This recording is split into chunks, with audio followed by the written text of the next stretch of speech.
We are speed and professionals in aeromatics.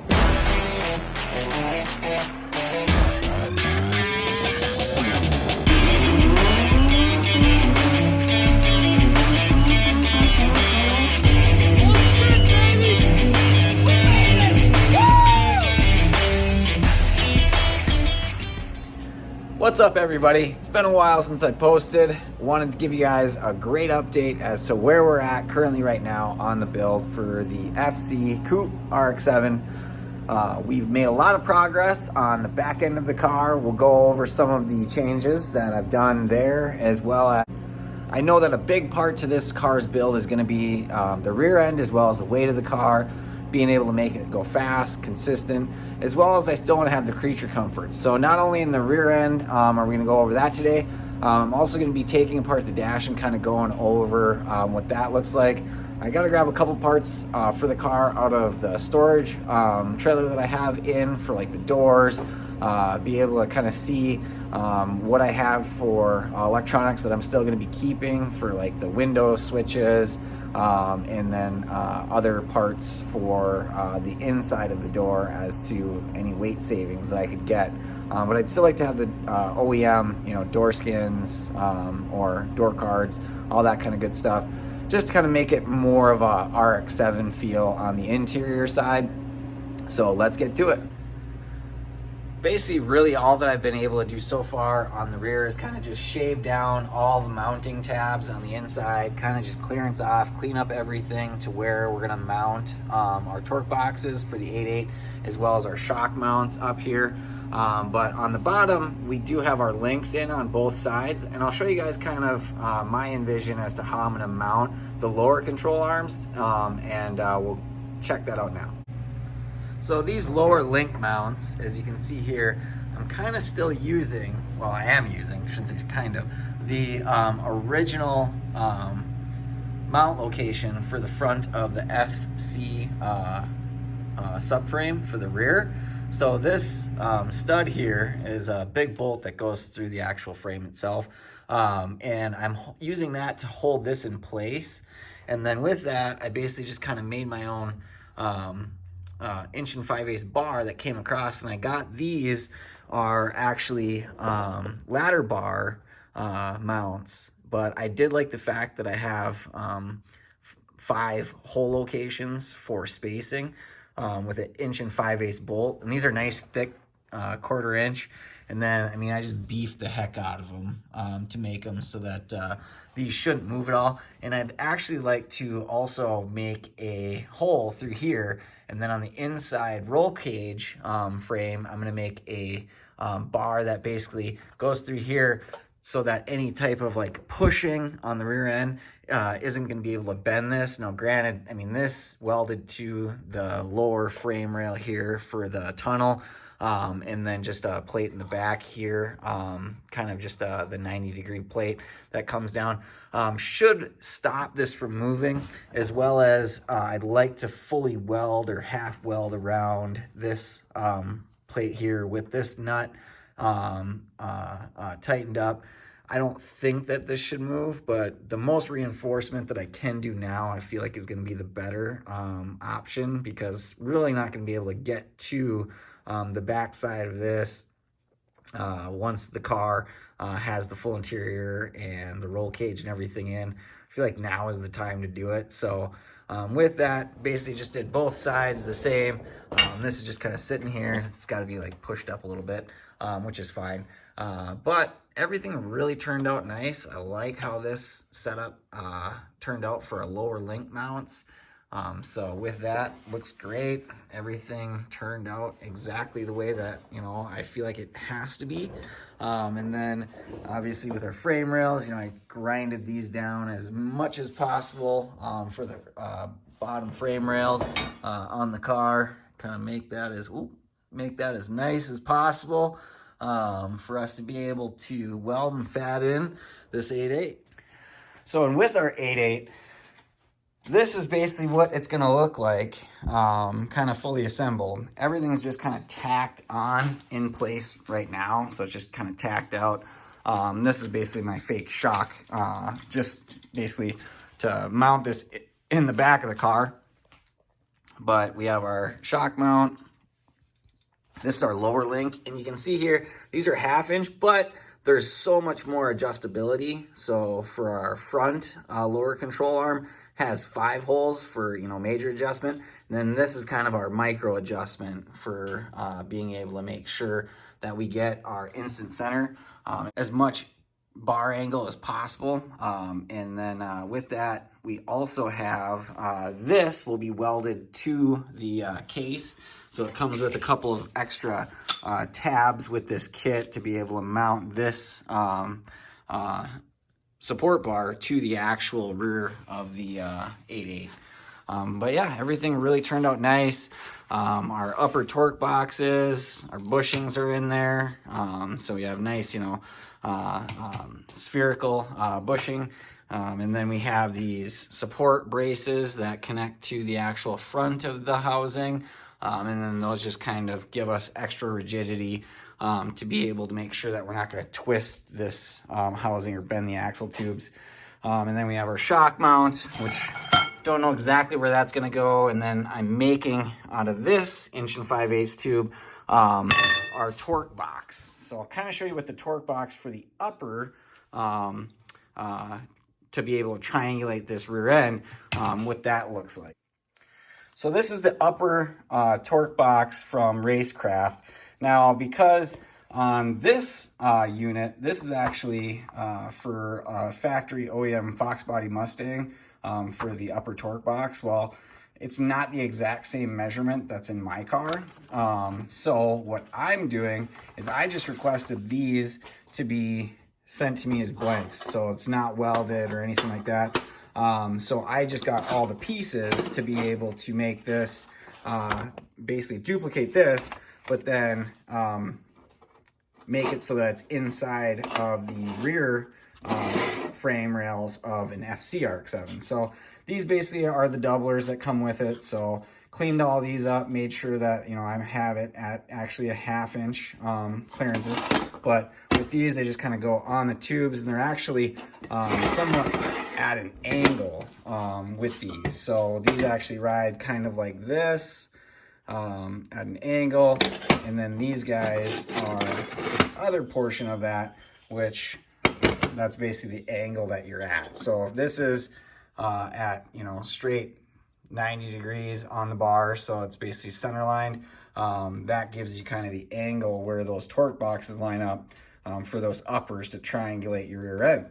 So just getting all this stuff kind of cleaned up, ready to tack together, and then be able to put some axles in this guy, some wheels on it, so I can center this as to where it needs to locate in the car, put my upper shock mount on, and then be able to do the upper torque boxes. So once we have that, then we'll have our lower link measurements as to where that's going to locate, and then we can start making our lower links, and we should be able to actually have this thing pretty much in the car finalized shortly.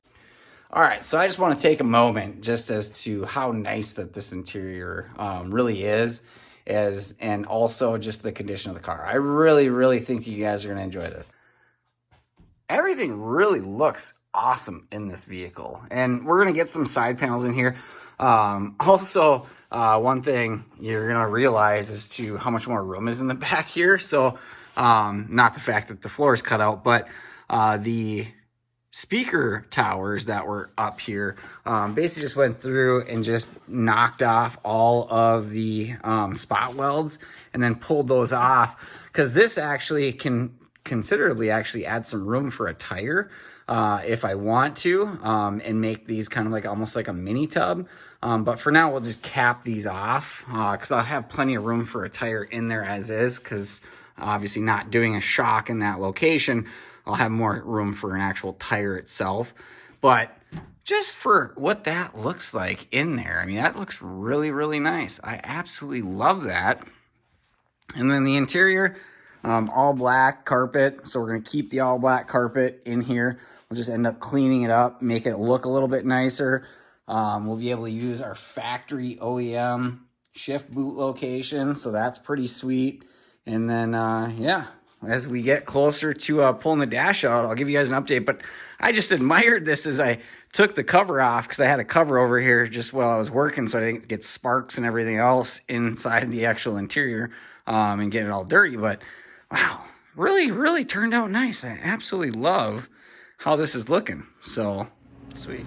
Well, magic of video, you guys actually get to see the kind of the install of the rear end already kind of mocked into the car, as well as all the interior out, so you don't have to be bored with all that.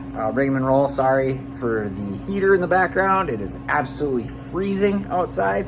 We're getting cold here in northern Minnesota. With that, let's check it out. All the interior is out, so no more carpet, and then obviously the dash is gone, so that's all out of there. But whoa, look at that. So the rear end, we now have it kind of mocked up into the car.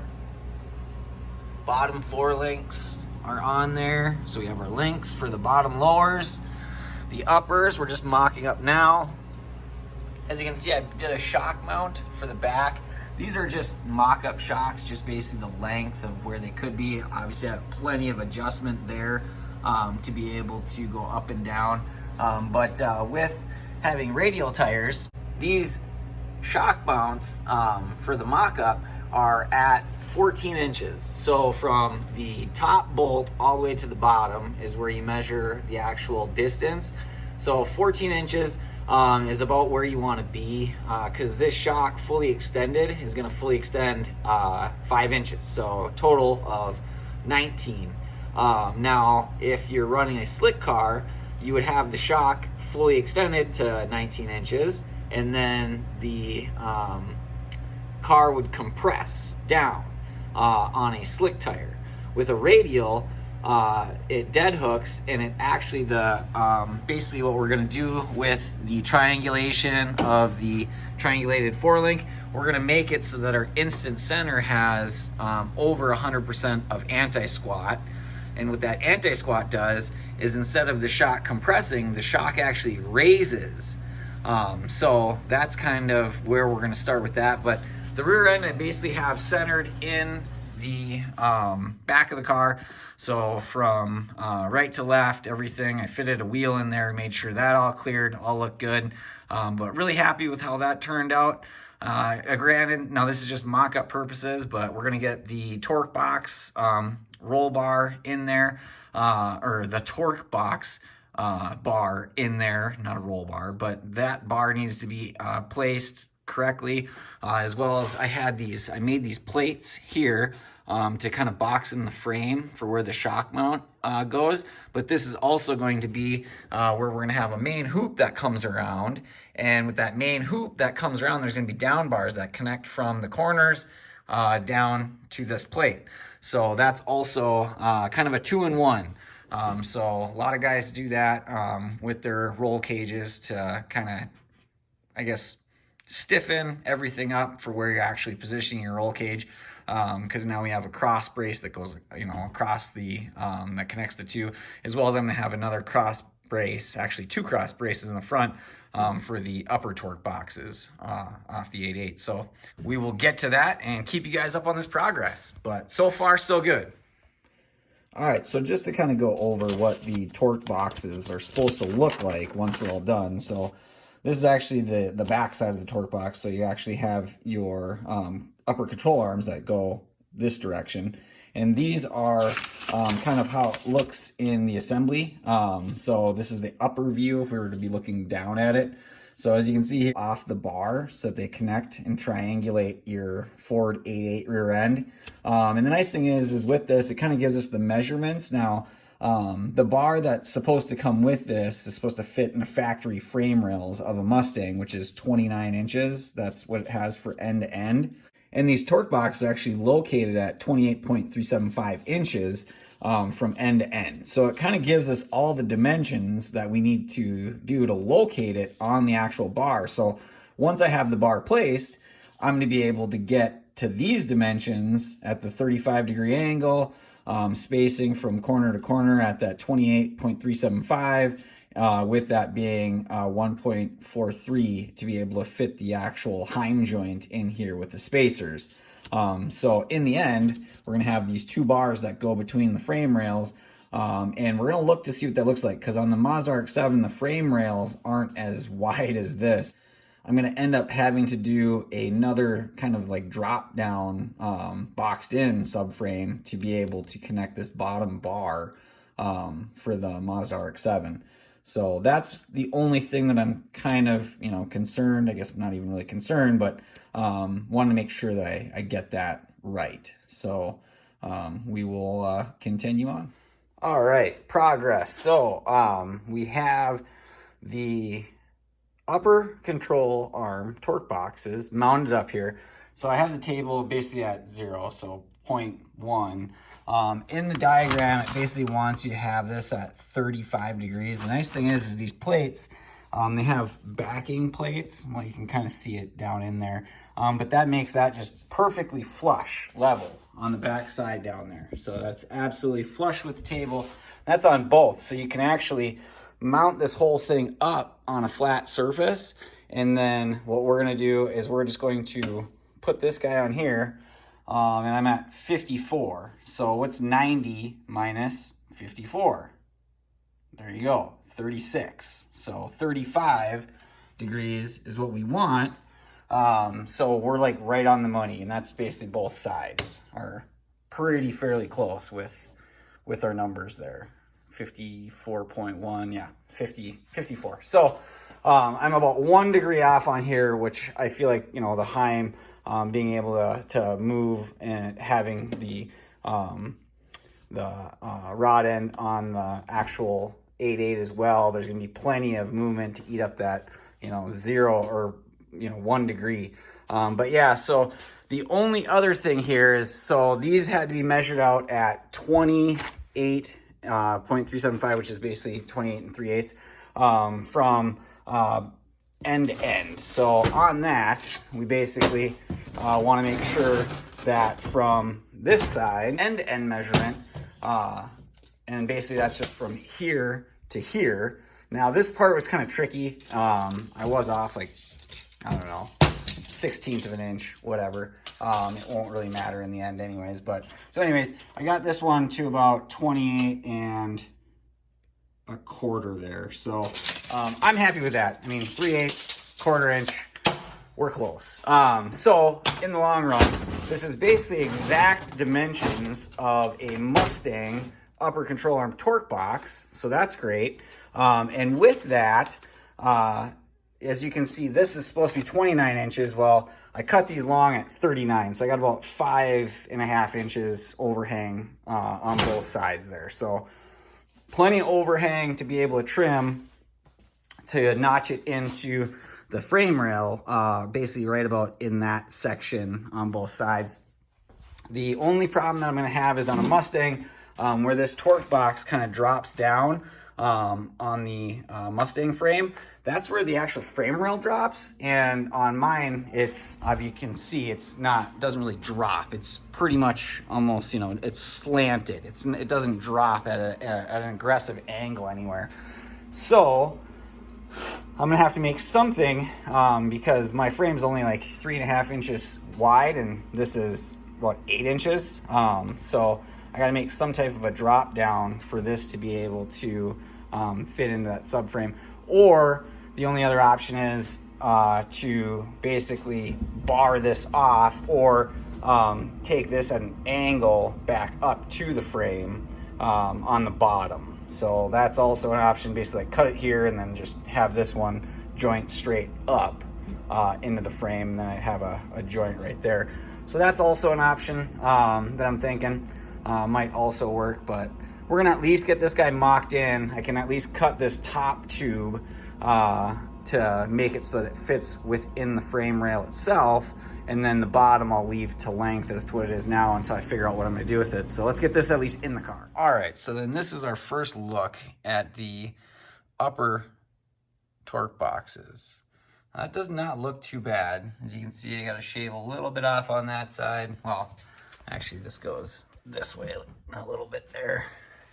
to center it. But yeah, so I got to try a little bit there, just to drop it into that pocket for the frame. Yeah, everything looks good. As you can see, that bottom hangs down, so I'm gonna have to do something with that. So I'm gonna leave that bottom excess there in case I gotta make a bar that goes up to basically just connect it back into the frame. And we'll see where she ends up, but I think that that's gonna be fairly well to be able to triangulate everything with those upper torque boxes connecting into that frame rail. So let's get after it. Well, that about wraps it up. That's going to end it for this video, guys. Really appreciate you watching. And I'm just kidding. We didn't even see the rear end yet. So let's check this out. It looks great. So as you can see, the torque boxes are all now mounted in there. I did not weld this in yet because obviously the torque boxes stuff to be welded out. But just wanted to at least make sure everything's good, everything's centered.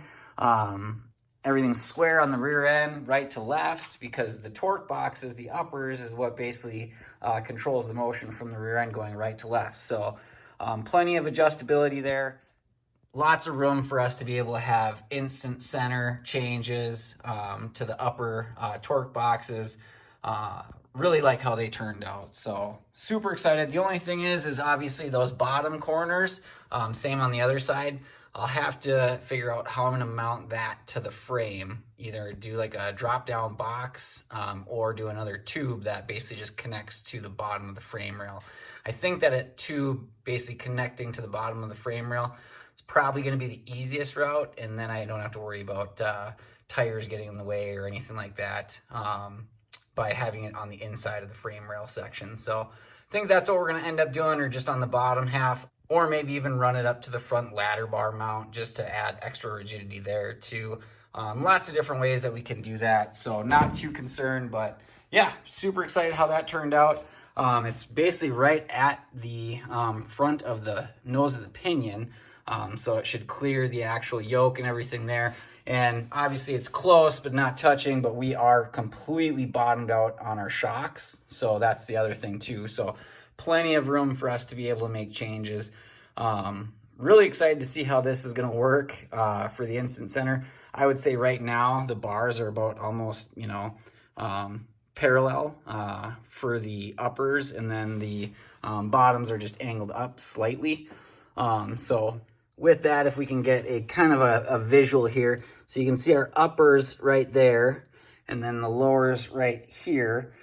So if you can kind of go back to see where that is actually going to meet in the center of the car is where your instant center is. So obviously we have plenty of bar adjustment, things of that nature. So we'll be able to make quite a bit of changes to get this thing right. But now, truthfully, this does conclude this video for you guys. Really appreciate you guys watching. Please remember, like, subscribe, share it with your friends, share it on your feeds. Really appreciate the support. We'll see you guys next time.